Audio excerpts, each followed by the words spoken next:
So before we get into the stuff for today, actually, I wanted to just mention your exam. I'm still waiting on one of those to come in.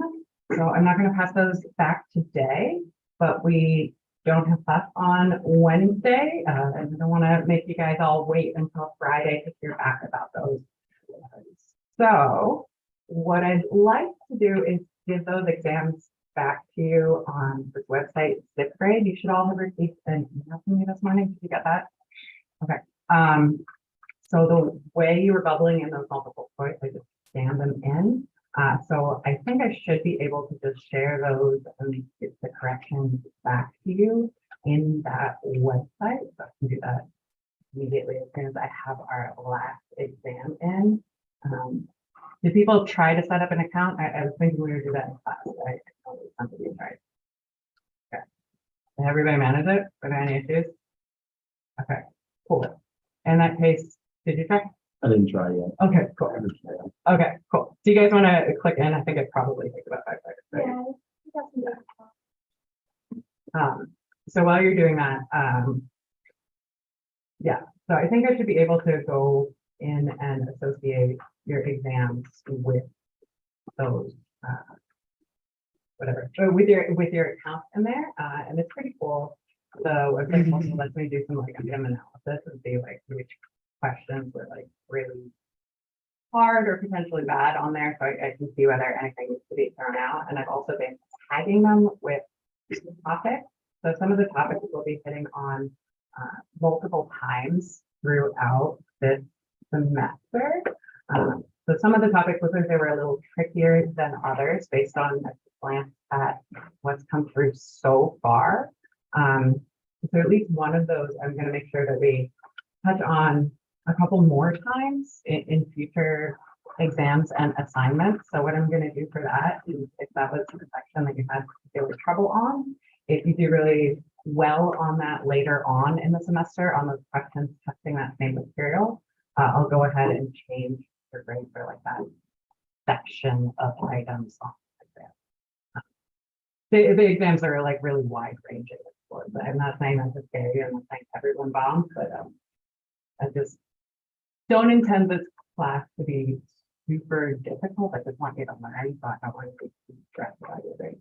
Just show up, engage with the material, and follow your learn by the end of the course. Does that make sense? That's not fair. And you two are making a cup on there. Like, okay. I'm good. Okay, awesome. This is so much easier than any account I have ever made for A&P. Awesome. All right, I like that. So questions about any of that unit 1 stuff before we move forward? Okay, so we'll touch back on those exams and some of those topics on Friday and kind of talk about general performance and how we'll be using those moving forward.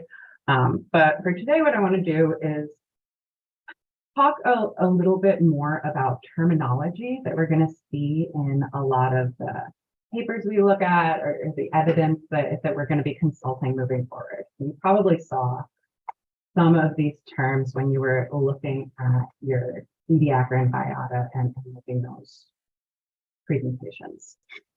Okay, so some basic definitions when we're talking about groups and evolution and categorizing organisms. We talk about the field of systematics and we talk about building phylogenies. So we did mention the word phylogeny before, but we're going to dive in much deeper into how we talk about that today. So just basic definitions, what we're talking about here are like classifications of organisms essentially. So classification is just ordering organisms in a hierarchical system so that you can name them, so that you can consistently talk about the same creature. And both you and someone off in Bangladesh know that you're talking about the same organism. Okay. So systematics is the general name for that field that does that. So the study of classification, how you do that, why you do that, how you name stuff, what rules and theories are associated with this and what procedures we should be using. So I feel it tends to be pretty heavy on specialized terms and also on math and computer programming these days. But it does base a lot of its history in the study of fossils. So this field is really inextricably linked to some of the topics in this course. This is roughly synonymous with the word taxonomy. So taxonomy is also the study of essentially the grouping and naming conventions for our living organisms. Okay. So we refer to maps that we get out when we are talking about comparing evolutionary histories of organisms, comparing their genetics, comparing fossils. We refer to the maps and associations we produce as phylogenetic trees or phylogenies when we're specifically trying to figure out the evolutionary history. So that's not necessarily the only way you could group organisms. You could say like, okay, I'm going to put all the red things in one group. I'm going to put all the blue things in another group. That wouldn't be a phylogeny. A phylogeny implies, kind of mandates that this is tracing an evolutionary lineage. So our goal for building a phylogeny is to create a classification system and to create a chart that reflects evolutionary lineages and relationships. So basically, it's a tree of life. It's basically like a family tree. So we're tracing common lines of descent from an ancestor organism all the way forward into the past. So we're going to be looking for things like common genetics. A lot of this is now based on molecular genetics. We put in all sorts of sequence data and then try and compare, try and find it in sometimes we have sort of fossilized DNA that we have. We can put even some ancient organisms into this. So we're looking for those evolutionary lines and relationships. Some of them we can directly kind of see based on genetics. Some of them we have to kind of infer and look for using other traits, depending on what kind of data we have. Our goal, this classification system reflecting evolutionary lineage and relationships. Genetics is one of the pieces of data we're using most these days.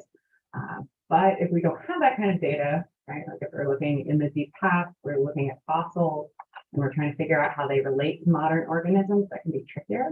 So we might look at things like morphology. So morphology is the study of the size, the shape, the structure, the physically looking at something. So I was asking you in your presentations last week to look for the morphology a little bit, to look at those things. We might also look a little bit at the ecology, the relationships between the organisms and the environment, although usually that doesn't really end up in the spreadsheets we use to build phylogenies. But we could use it if we thought there was a good reason to think that that would give us valid, useful information about the evolutionary history. So when we use this kind of data in the building of a phylogenetic tree, we're going to call each little piece of information that we're collecting a character. So this is kind of related to when we talk in genetics about alleles or genes, but because we're not just talking about genetics, we use a more generalized term. So it might be something like the shape of a cell. It might be something like the number of fingers. Each of those things would be considered a character trait or a character in our matrix that we would use to build a phylogeny. So character matrix would look something like this. So we're going to use this little example, this table, to try and fill out where we think each of these species should be in our, our species 1 through 6. There we go. I was reading the table backwards. It's been a little while since I ran through this example. Okay, so species 1 through 6, based on this character matrix where we see our characters or traits. Each of these, A through E, is one of the traits. we want to figure out how we would infer their evolutionary relationships based on what we see now in these organisms. So go ahead and work through that, and then we'll discuss it with the group. And you're fine to work through it with your neighbors, like, or you can just sit and stare at it on your computer.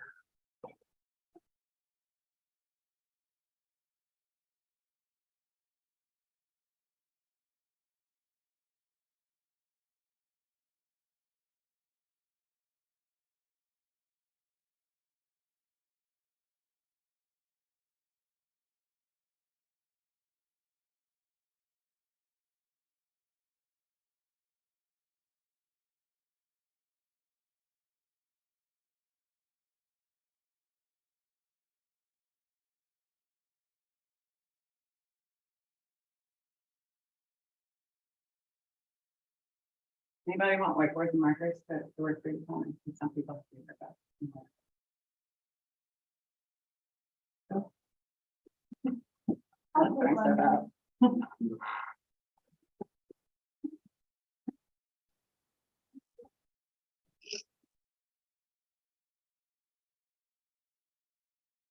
One or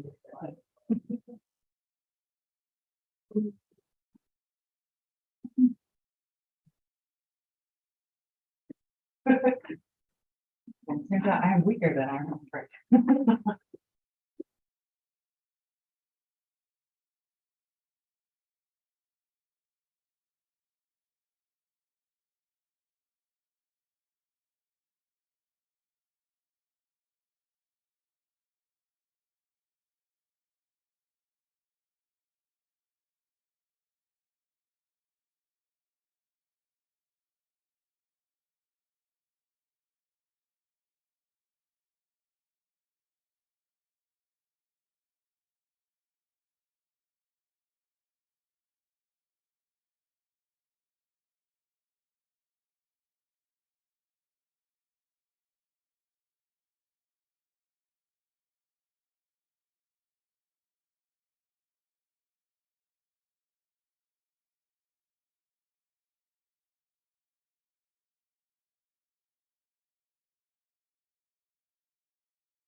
Okay, so as we're working through these, does anybody want to share their approach to how they're reading the table? Some people finish really quickly and some people are still working, and that's totally fine. But I want to make sure that we are using a systematic approach to systematic, right? So what is it, for those of you who are done, what did you look for first as you were looking at this matrix? How did you kind of break down? From start to finish on each of the bubbles, Hmm. just count how many red dots there was, and then carry that over to the graph and just find the ones with that amount. So you That counted like the match up- changes here, That match up with the letters. so like one change, Yeah. 1, 2 changes, and so on, Mhm. like that. Cool. Did anybody do anything different here? The ones that are the same, then you look at the letters. Hmm. Yeah. Okay, perfect. Okay. That's a good strategy. Yeah, I do it in a similar way. Yeah, just start with the ones that have the least and then look for it on the chart. Either way works. So does anybody feel confident in their answers? Good. Watch me do it in real time. Okay. And do it my way. All right, so I'm going to start with 5. So we can see that that's all ancestral traits, right? So all negatives. So the one with no changes goes here. And then, yeah, let's count. So one that has only D changed. Where do we see that? I got 3, right? If I put something wrong, shout out and ask me or tell me. Okay. All right. So then we can go down the list. So we can see that this next one, there should be D and B and nothing else. Okay, so lots of negatives, just D and B. Okay. Okay. Then we're going to have D, B, and A.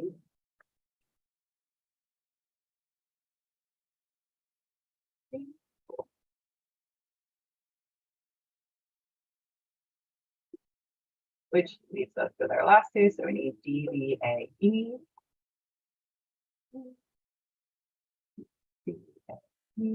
Cool. 2.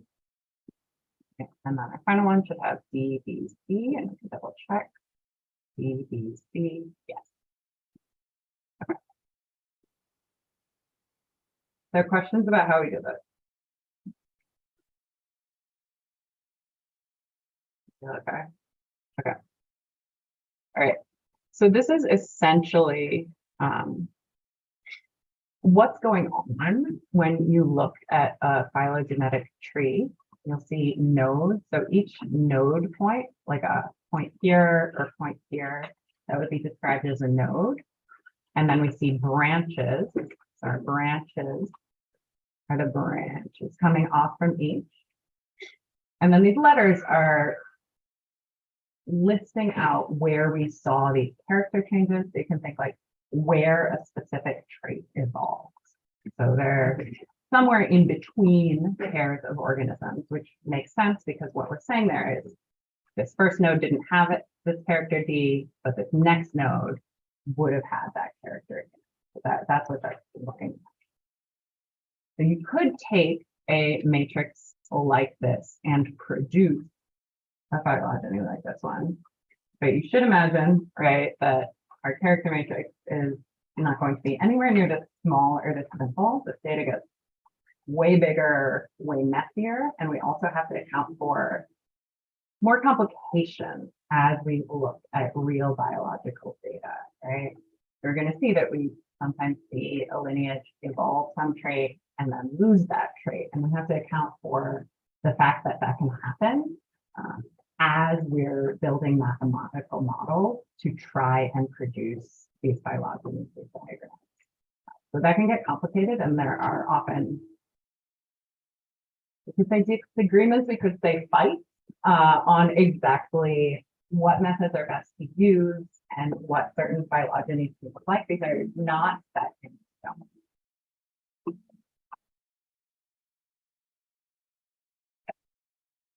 Yeah. So did any of these species have all derived states?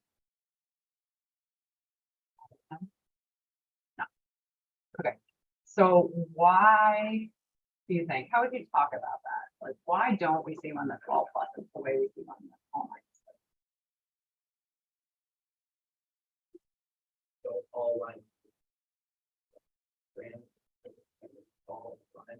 Yeah, they're not all part of the same lineage, right? We're seeing different groups here, right? We have one that's out on its own, but you wouldn't expect, if we're talking about like over the course of time, we have these mutations building up, you really wouldn't be able to think of a way that this line would end up with traits A and E in it somehow, right? Because these are all occurring after two species have separated, after they're following their own kind of life trajectories, their own evolutionary histories.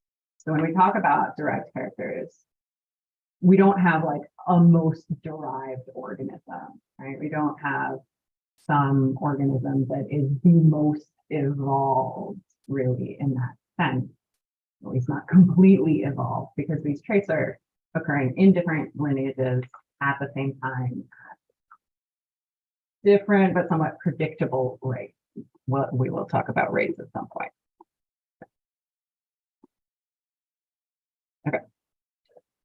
So when we're building these phylogenies or talking about a group, we will often talk about them with specific names. These usually relate to levels in the taxonomic hierarchy. So taxonomic hierarchy or taxonomic rank refers to these like levels that we're looking at here. So we break down our biological classification on the big sort of overview scale into domains, kingdoms, phylums, classes, orders, families, and then genus, species. Okay.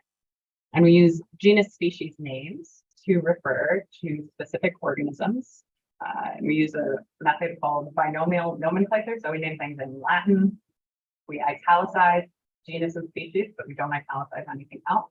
And genus is always capitalized. So these names are always in a table with their formal names going to look the same. They're always gonna look like this. So here we're tracing the taxonomy of a dog. So we can see that it's a eukarya, right, which includes all sorts of stuff, right? Eukarya are a really old sort of split in our tree of life. We go way back, so lots of things are categorized here. It's an animal, so this group gets smaller. It's a chordate, so it has a skeleton and a spine. It's a mammal, so it's warm-blooded, has fur. It's a carnivore, it eats meat. Canidae is essentially our larger dog group, so we're getting down to things like foxes, wolves, dogs, jackals. Canis gets us even smaller, that's our genus. Canis lupus is actually our species, and so wolves and dogs technically are the same species. So sometimes we'll add more levels to this.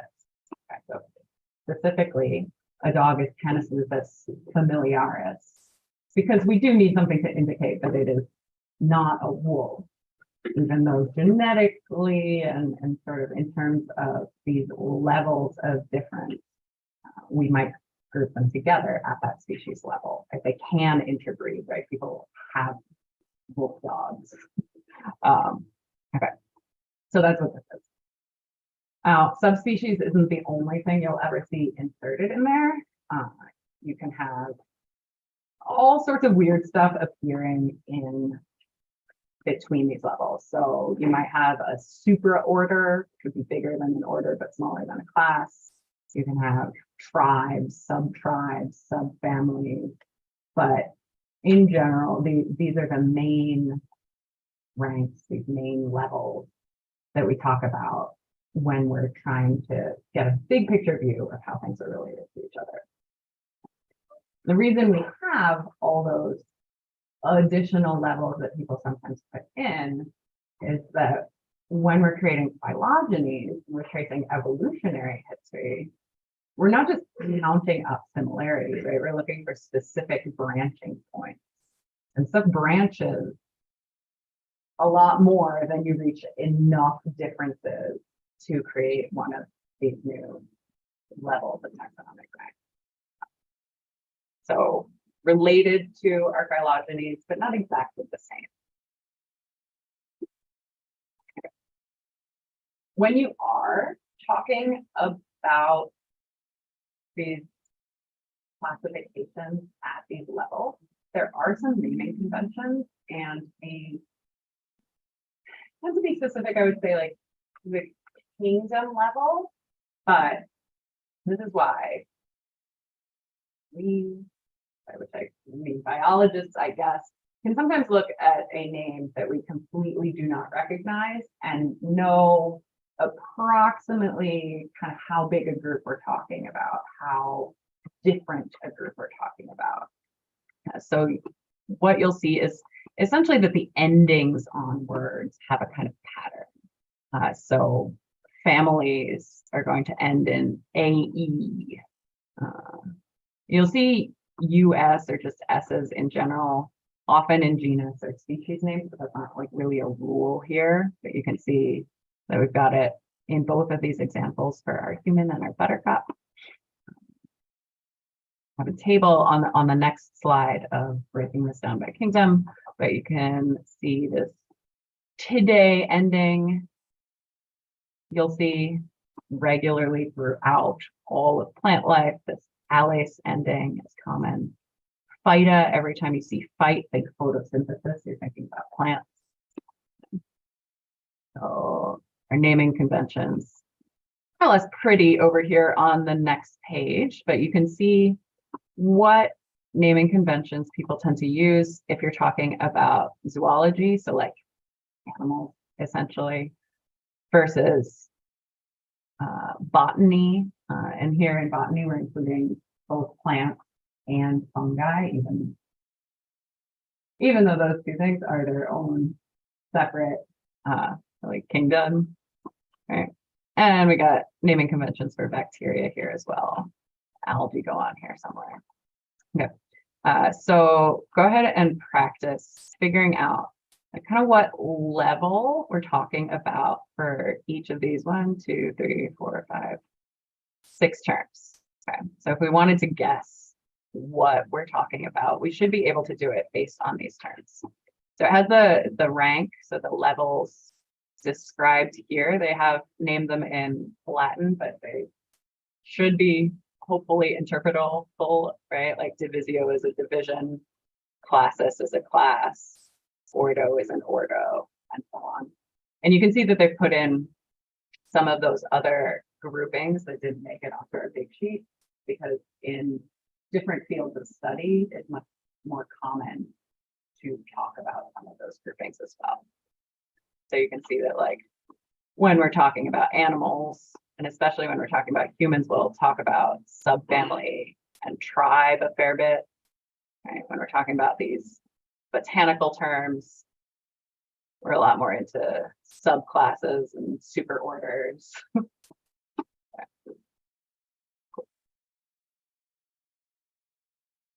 right.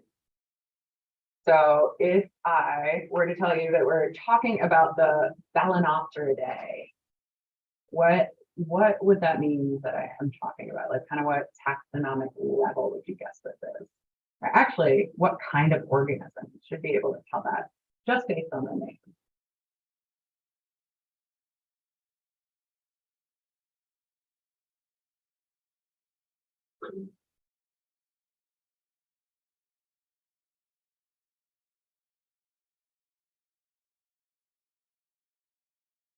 Training ourselves to get better at guessing, right? When we see some unfamiliar terms here.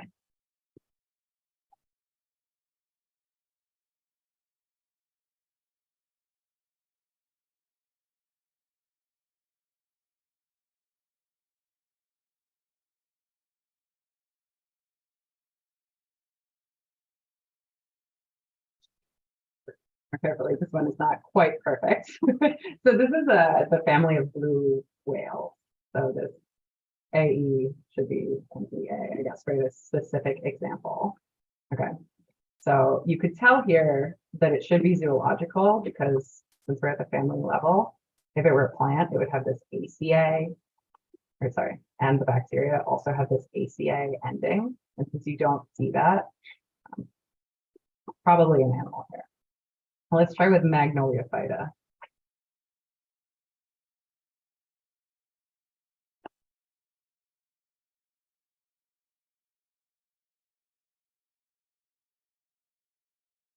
What type of organism is that going to be? Yeah. Yep. Yeah. So we can see that phyta ending here. So this is the phylum that lilies are in. So this is a group. What about a Gycuromycetes?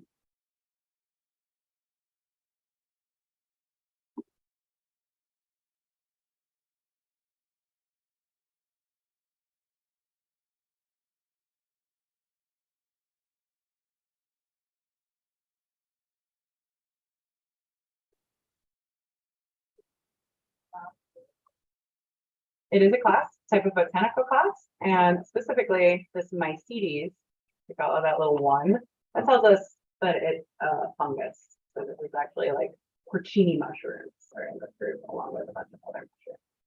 And this is also how, when I am looking at some of these long terms that we get in papers, this is part of how I'm basing my pronunciation, right? I do still firmly believe just look at a word, try to say it with confidence and power through, and that's the best method for talking about these different levels. But when you know that parts of the word are familiar and repeat, that gives you at least something to fall back on partially. I did take Latin in school, but it was middle school, and I don't think I remember more than like 5 words. So that part is not helpful. All right. What about equisetum? What would that be?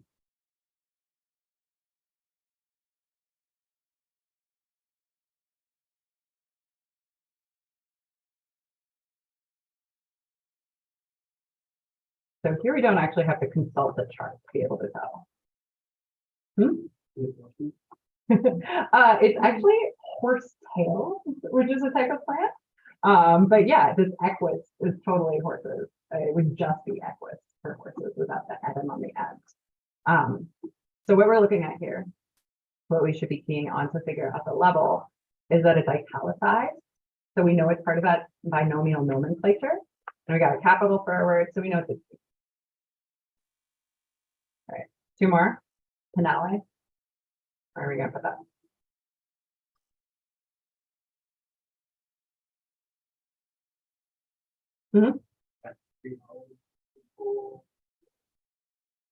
So it's an order. It could either be bacteriological or botanical.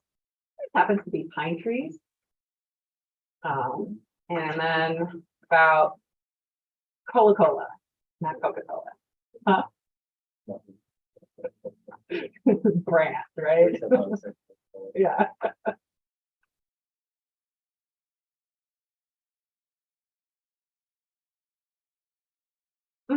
Yeah, this is species.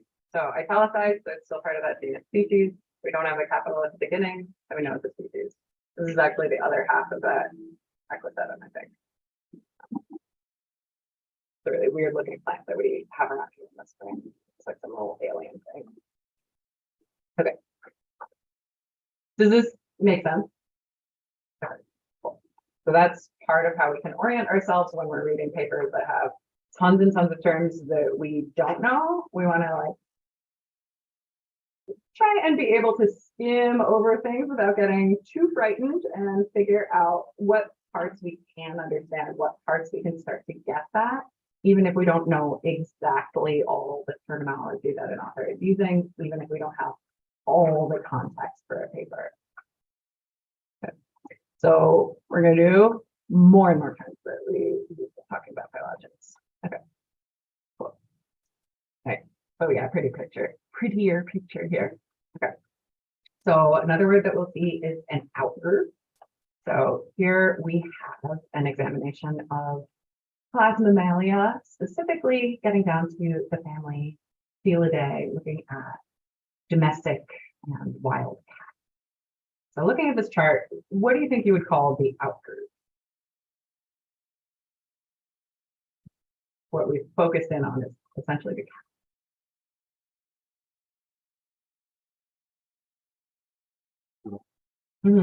yeah, here's the turtles. So phylogenies are also often going to pick an organism that is quite different to whatever they're looking at. And this is so you can kind of like anchor your phylogeny, like anchor the evolutionary tree. You want something that's really different so that you can figure out like, okay, how far back do we have to go? You want something that you know isn't in the mix, right? To be able to mathematically kind of tell how long these distances should be, stuff like that. So most studies will have something on the outside to kind of orient themselves and the reader. So that's the out group. Whatever you're looking at would be considered the in group. So if we're talking in a paper about mammals, oops, into my keyboard, all right, this would be the in group versus the out group, or the out group. Okay. Also see the word sister taxa, sister taxon, sister group. So two groups are considered sister taxa if they're each other's closest relative. So what were some sister taxa on this group that you think? Or what's the best example? Yeah. So here our leopard and our domesticated cat are sister taxa. So you can see that they share a common ancestor that nobody else on this chart did. So they're good sister taxa here.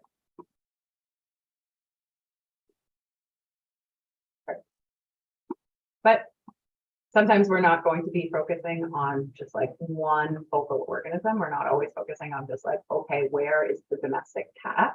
You may be looking at a larger tree, like we did on that example of our character matrix. So if we were looking at this, what groups might you consider sister taxa here? Mm-hmm. Yeah. Yeah, 2 and 3 are best or easiest example matching what we saw on that previous diagram, but they're not the only thing that you might refer to as sister taxa that's true. So I heard of 5 and 6 would actually say that because we all go back to the same common ancestor, even though my thoughts don't totally perfectly overlap, you might consider 4, 5, and 6 like 3 sister taxa to each other. Because when you see a 3-way split like this, which we try not to make when we're building phylogenies, so you won't usually see 3-way splits like this, but if you did, and you might, if somebody didn't have like enough data to really tell, okay, what happened first, then you can imagine as we talked about evolution and we talked about things like spreading to islands and different niches, you could imagine that something actually split sort of at the same time into 3 groups. Like that's a possible thing. Okay. So those might be sister taxa.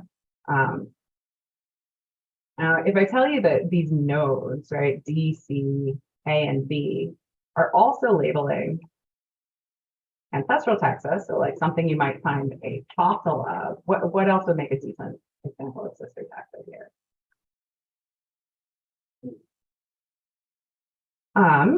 Not A and B actually. So what we see happening with A and B, okay, is from A to B, we're actually following along an ancestral lineage, right? So A is an ancestor to B here. So if we're looking at the fossil groups, a better example of sister taxa would be like D and C.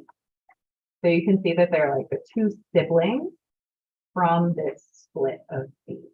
Okay? So we could call those sister taxa to each other if we were focusing on those fossils. Or if we were using like a big name for this group and this group together, say like one of the groups is cats and the other is dogs or something, right? You might refer to these whole things as sister taxa. So the word taxon is not specific to any like size of group, right? So a taxon might be a class, a taxon might be a genus, might be a species, might be an order. Just depends what your question is and what you're trying to talk about. So you might talk about it at that larger level sometimes where it's appropriate. So would you consider one and to be 1 and B. Yeah, if we're not expecting there to be any more kind of species along this line, you maybe could. Likely this is our outgroup and we just like didn't label a bunch of intermediate things, right? So probably there's like a whatever B1 or something here. But yeah, as drawn, it's not a bad example. Other questions about this? So we mentioned nodes are the dots, the points from which we have branches. Okay. Okay. You'll also sometimes see the word crown group. So the crown group, right? If you look at this, probably why I drew this way, right? So you see how C has this branching. You can see this crown at the top. When we're talking about a crown group, we are talking about like the living organisms that we see from whatever that group is. We will often also be talking about like their common ancestor and descendants of the common ancestor, because when we're looking at phylogenies, especially when we're looking at evolutionary history, there are actually a bunch of like dead lineages, right? There might be something here, right? There might be something off here, things that have no living descendants, right? So they wouldn't be part of the crown group. So that can get you a way to talk about that and a way to kind of separate those fossil groups and those fossil lineages that died off from groups that we still see around today. Or when I say today, if we're talking about a crown group in the Paleozoic or something, they might be dating it to that time period, talking about as if they're in that time period. Living organisms is the best way to think of it. Okay. So we're looking at derived traits, derived characters before, but looking at this diagram, sometimes we'll see actual evolutionary traits labeled on here. So just to make sure that we get kind of plotted that here, what would a derived state be for our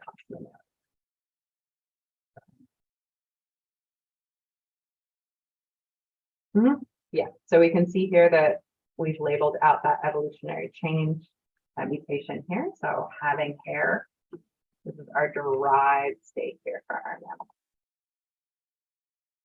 Versus not having hair, our group of turtles. Okay. We're touching base on that because it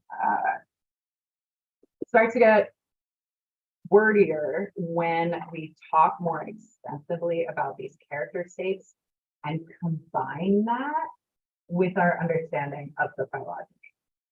So a derived state, just our new character, our new mutation, our new trait, okay? But if we want to talk about species or taxa and their derived characters, we're going to be kind of specific about whether or not they share that derived trait with something else. And if they do, we're going to be specific sometimes about, okay, who else in the phylogeny, who else in this chart are we going to expect to see that derived character in? Okay. So an apomorphy, I'm going to start with the first two to understand.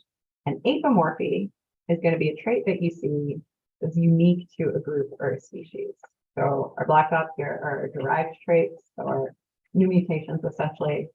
The gray dots are primitive traits or our ancestral traits. So we can see here in this example of an apomorphy, we only see that derived trait in these two sister taxa going back to the same common ancestor. So let's say this is a genus and two species within it. You might say that whatever this trait is an apomorphy of that genus. Does that make sense? Cool.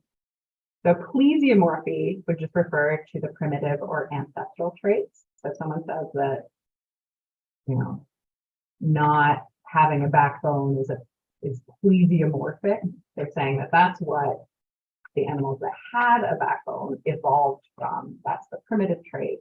That was the original thing that we had. So the plesiomorphy is referring to all these gray dots.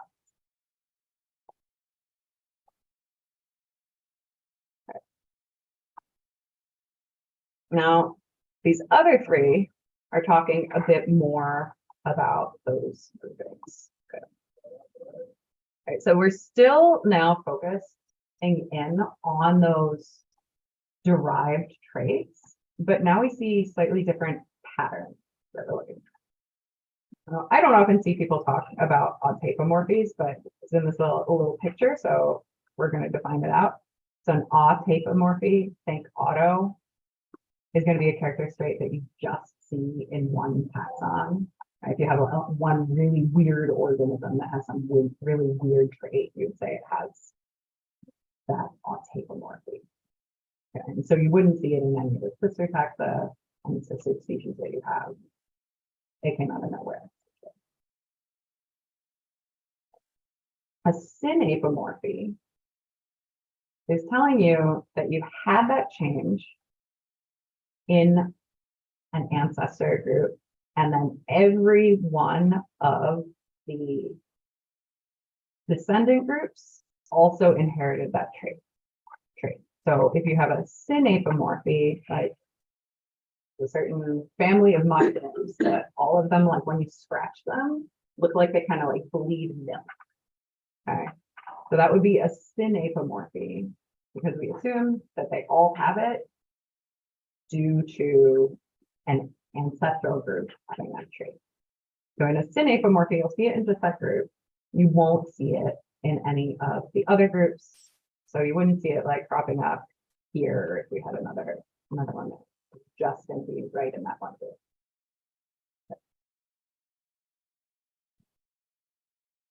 Our final term with these diagrams anyway, is homoplasy. So in homoplasy, we're going to see a trait that looks the same in 2 or even more groups. But when we reconstruct our phylogeny, looking at additional data, right? Like say, I have an example on the next tribe, but say it's having like claws, right? So say you are talking about the trait of having claws, but you have some huge, long molecular phylogeny pulled in tons and tons of data. And you find that this group has claws over here, but a bunch of its closest relatives don't. And then this group way over there also seems to have claws. Okay. You would describe that as homoplasy. And we think of this as kind of like convergent evolution is a similar idea, basically. So we think that these traits, even though they look the same, even though you see them multiple times, we think that they arose separately and they're not due to a descent from a common ancestor. Right? Like we have a common ancestor, but that common ancestor doesn't have a derived trait, and none of these more closely related groups have that trait either. So we think that they probably got them separately, often separately. Does that make sense?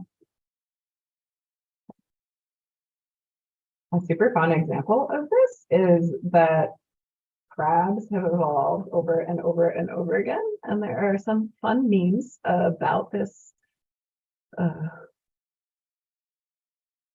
phenomenon, right? It's called carcinization. Like it actually has a scientific term. It's actually something that people study, but it basically just says we get crabs from all over the place when we're looking at marine ecosystems. It just seems to be something that's really helpful if you're in an ocean and if there's nothing else acting like a crab in some specific environment, pretty frequently some organism starts to develop those traits.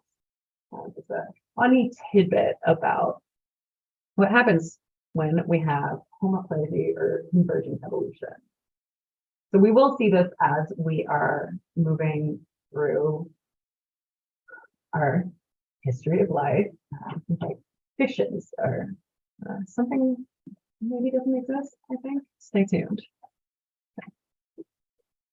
Okay.